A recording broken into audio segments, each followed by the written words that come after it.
Hey, what's up, fellow YouTubers, fellow toy nuts and toy collectors? This is Starscream 1988, and today I'm going to bring you another Odie's Garage. And this is actually, I guess you can almost probably call it a part 2. So without further ado, let's check them out. So this is my second half to my Batmobile collection, from Batman, of course. And my original video, which I did probably like last summer, I had them all together. I had all the 164 scales, all the 150 scales, and I even threw in, I think, the 118 scales. I didn't open them, but at least I showed you what they look like inside the box. I won't be doing a part 3 showing you the 118 scales, as I only have 4, the only 4 that have come out. So I'm not even going to bother with that. Plus, I don't have any elites. So nothing really worth showing, in my opinion, I guess. I don't know. But anyway, so yeah, so these are the Batmobiles, the 150 scale. I will be showing you all the Corgis that I have here. I don't have all of them. I am missing quite a few. And then obviously over here are some of the Hot Wheels releases. And again, I don't have all those either. I kind of, after these last ones here, I just gave up, and I haven't picked up anything else. As you can see, I'm missing the Bat Pod and some of the other vehicles or whatever not. So yeah, we'll move the camera up so it'll just focus on the vehicle that I'm trying to show you, and we'll go from there. If there's any gimmicks, I'll show them to you. So first here, this is I think this collection was called Batman for the Ages, or from the decade, something like that. So again, very reminiscent to the actual 1966 Batmobile from the show at the time, but I don't think the comic was allowed to use that car, so this is what they created. So it's pretty damn close. Obviously it has some changes. You don't see the turbine there, but it was pretty close. And I guess in the 60s, Batman was crazy. You know, it was all about love. It was all about, you know, peace, love, no war and stuff. So he trusted people enough not to take a shot at him with a sniper like they would nowadays. So there you go. So you're going to see, the first few of these are all convertibles. Then later on, he learned his lesson. So, and the bottom of these are pretty cool. They also have like this embossed Batman, and every single one will be different, which is pretty cool. So again, this was number 1 for the 60s, and the gimmick for this is this right here. So it has that I don't know, cutter, I guess, in case there's like a tripwire or something. So it would cut that. So cool. Beautiful, beautiful car. Alright. Next, this is the 60s version 2. Again, another convertible. A little bit smaller, more sportier. Almost looks like an English automobile, like an MG or something like that. So, and yeah, you can definitely take a shot at him back there. Whew! If Deathshot was around at that era, could have plugged him right in the back of the head. Pretty nice detail on the dashboard there. And there he is here. More of a heroic pose. He's not as relaxed as the first one I just showed you. Alright, that's that. Here's the third one from the 60s. And this one's a big boat. This is, I guess this is his Cadillac. His Lincoln Continental for the era. So, huge, huge car. Nice battering ram there in the front, in case you get in his way. Nice air ducts there. Thing looks like a missile. There's the back there. His antenna's a little bent. There's the inside there. And there's my little girl again, crying. My wife must be saying, when's he coming back up? So I can help her. And then there he is in a running pose. Alright, and then his gimmick is, no gimmick, it's just the hood of the vehicle. Let's see. See if I can show you the engine there a little bit. For a 1960s vehicle, that is very, very modern. That is pretty kick-ass. Cool. Alright. Now, I don't have any 1970s. I don't know what the hell happened to me. I don't know how I missed any. I didn't even grab one. But I think I have all the 80s ones, including this thing here. Unfortunately, in terms of proportion, it should be huge. But it's not, but that's okay. I understand. It's supposed to be 150 scale, so that's why it's short. I know I said that in the other video about the Batman Begins Batmobile, but obviously they can't make this any bigger.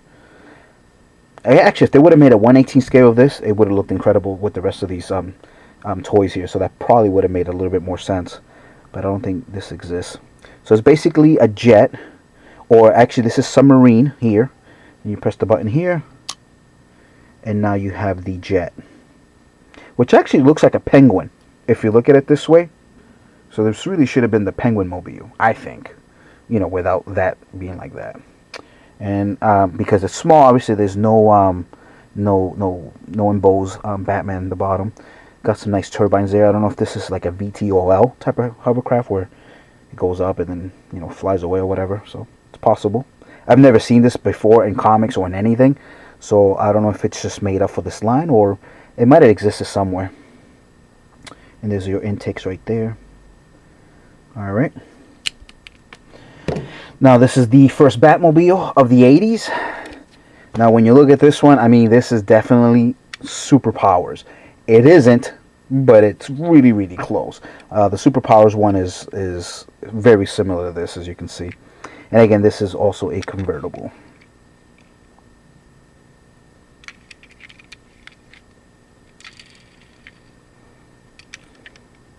And this has all black dashboard, so you can't really see anything inside. I mean, you can see it's stick shift or whatever, but and no gimmick on this one either. It just has a opening hood, but it's kind of like a Corvette, so it opens the other way. And there's his engine. It's all chromed out. Alrighty. And there he is there. Again, another, he's just kind of walking slowly towards you.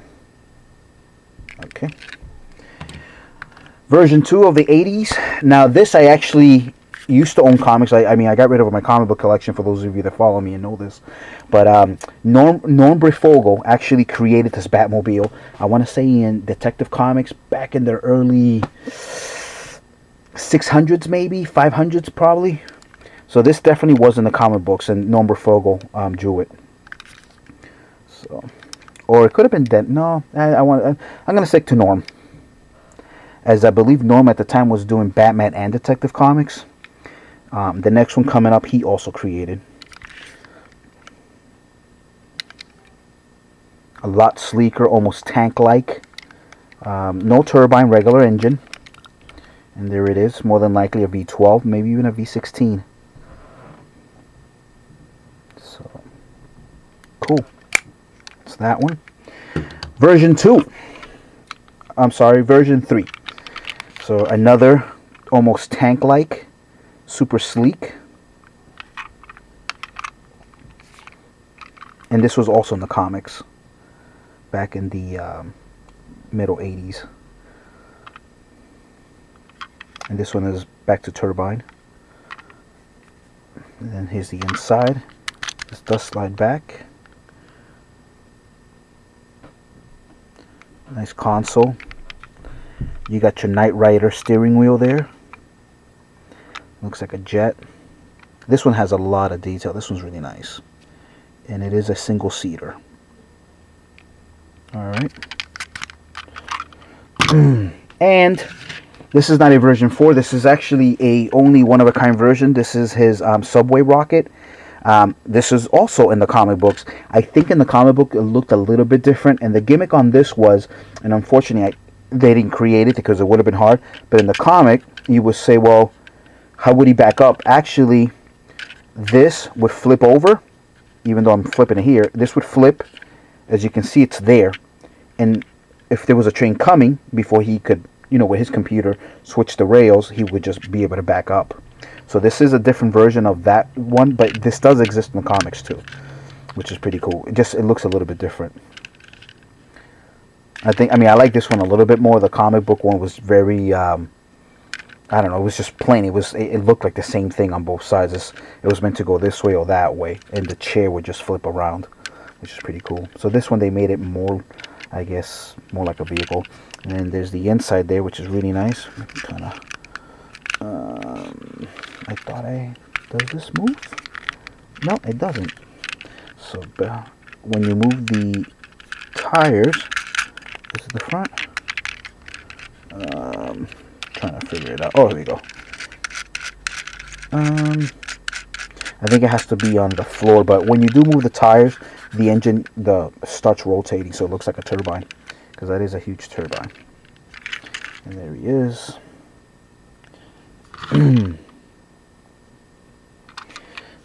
Cool. Now that was the 80s. Now we're going into... I don't think there was anything in the 90s. Was there? Actually, no, I screwed up. I apologize, guys. That was 90s. This one. This was 90s. And this was 80s. So I do apologize. This is the only 80s. So no 70s still. So the submarine and that and the one I just showed you was 80s. 2000s now for sure. We'll start with Robin. This is actually also in the comic books back in the day. So Robin gave him his own vehicle because he kept complaining and bitching about wanting a car. But of course he didn't have a license. So, but he still ended up getting a car. And this is called the Redbird, I believe it's called. And you can see the engine there a little bit. It's tough to see the inside. And there's Robin right there. Alright. Number 1 for 2000, first version. Almost looks like, you know, you're going back to the 60s again. But very high tech. Turbine vehicle. Battering ram there in the front in case somebody gets in his way. Like the baddies.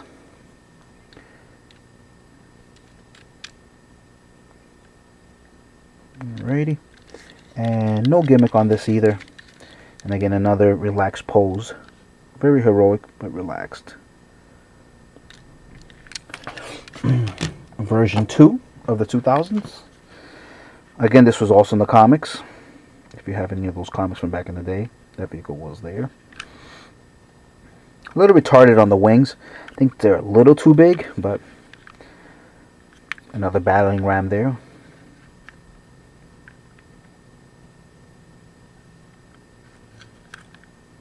Turbine also.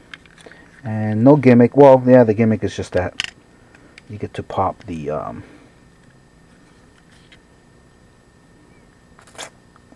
roof there, the glass, so he can hop in.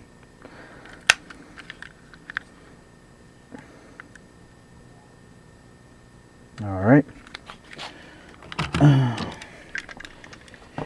You know, the Batmobile. Now, if you've ever read or collected Teen Titans comic books that started in 2000s, some of the first covers were like, for example, Michael Turner and stuff like that. This is actually considered the Teen Titans Batmobile, as it's actually one of the covers. And obviously, when you open the issue, they basically went on a joyride and they stole Bruce's Batmobile. He was pretty pissed. It looks like it's based off of a Mercedes-Benz, as it has the trademark Mercedes-Benz lights there. So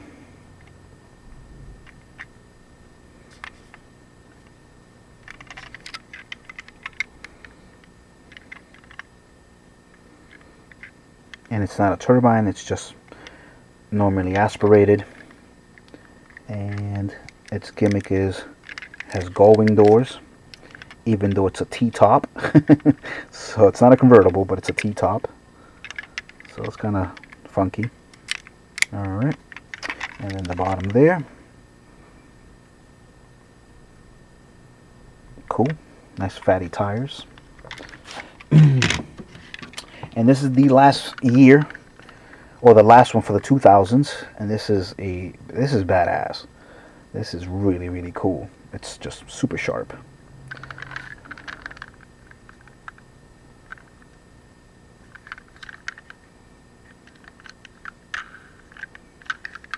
Obviously turbine, and its gimmick is you press on the back wings there and that comes out. Now I don't know if that's supposed to be a laser, a grappling hook, tractor beam, an extra turbine maybe, I have no idea, but that's its gimmick. So, and there you go, another relaxed pose. Looking at me. Cool. So that was my Corgi collection of Batmobiles. These I'll go a little bit faster because obviously there's really no gimmick to them. These are the Hot Wheels ones once they acquired the license. Now, I used to have the regular version without the hitch, but when this came out and I got the boat, I was like, yeah, you know, I don't need both, so I got rid of the other one. Actually, I gave it to a friend that really wanted it because he was a big fan too. And these were kind of hard to get at the time. I don't know if they still are, but and then obviously I got the hitch there. Again, I think very out of scale, guys. What do you guys think? I mean, I would think that boat should be a little bit bigger. I know there's sports boats that are small, but that's just a little too small. So, but it is what it is. All right. So that was that. That was the 66 with his boat. Next is the motorcycle here. And I know what I didn't. I think the helicopter came out, but I didn't bother picking it up. But I had to get the motorcycle because the motorcycle is cool looking. And there's Robin's little sled. And if you've ever seen the Batman the movie, the original 67 movie, he goes to the airport to get on the for them to get on the helicopter, and they're literally there. All he has to do is really get up, but of course they had to show off, and they had to show him sliding off this stupid little thing, and then he gets on the helicopter, whatever. It's pretty funny. So, but yeah. There is an SDCC exclusive with Batgirl's motorcycle, and I was tempted at first, but I just, you know, $50 to get two cars that I already own, and just to get hers, I didn't think it was worth it, so I didn't bother. Here we are with the, and I'm kind of going backwards, probably should have gone in order, but here is the Batmobile for Batman Begins, as you guys all know. I got a lot of young viewers, so this is part of the Batmobile that you really know more of. Now, one thing that I did do, again, me hating scales, I kind of added this to this collection, even though, I mean, it is a Hot Wheels, but it's not die cast. It's actually more plastic. This is the version that you can get at stores that you can kind of take parts off and add more to it. The reason I did that is, as you can see, it's a lot bigger. So when I did have it on display with my other Batmobiles, it just looked better scale-wise. This is just too small. And the example will be, I'll go to the next Batmobile here. I mean, this is a comic book Batmobile from the comics. I mean, look at that. That's just too small. So, I just thought that was a little bit better scale, as you can see. So, this is the one that I added on the shelf when I did have them on display. So, that was that.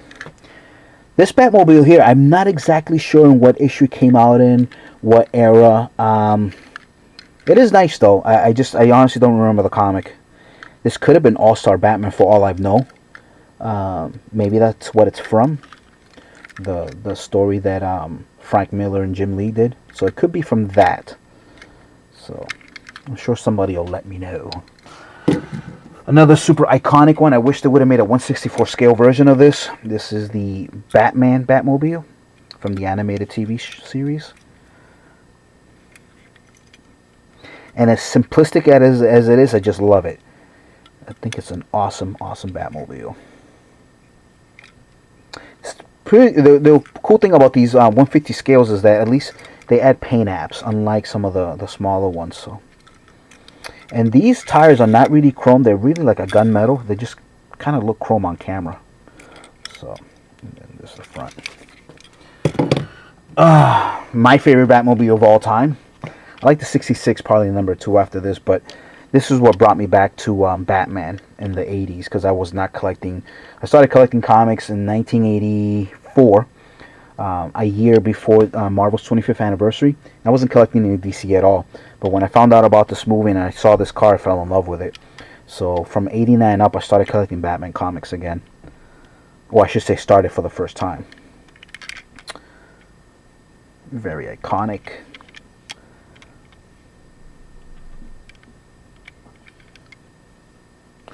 It's funny, the 1/64 scale version has this also metal, when in the movie it really honestly looked like this. This was the gunmetal type of color, whatever, and then these ducts were actually black, but the 1/64 scale version just does it all, you know, this silver looking color.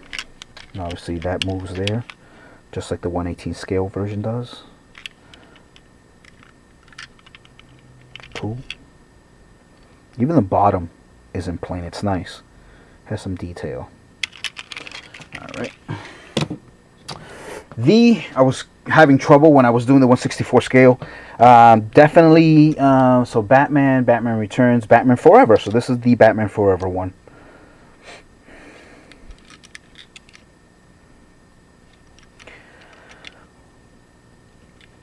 And it's funny because when Tim Burton, and everybody knows this, when Tim Burton was doing this, the first two movies, they're decent for their time.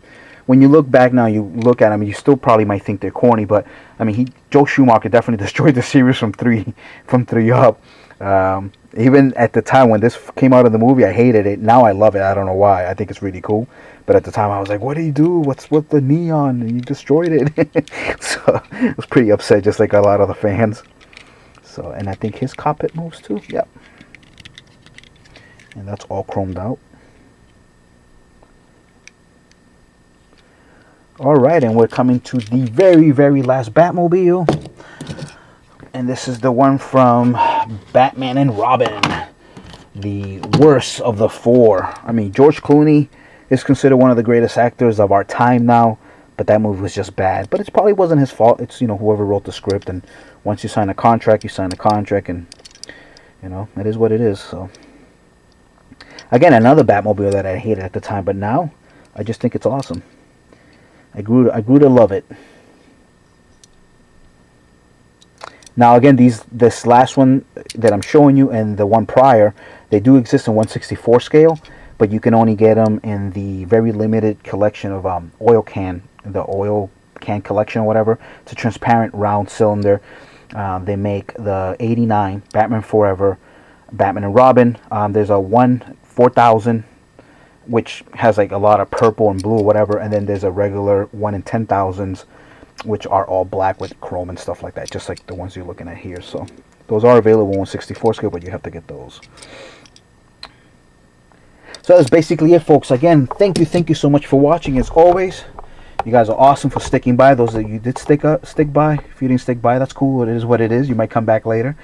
But yes, thank you for watching. Please rate, subscribe, share, comment, and I'll see you guys later. Peace. You guys take care.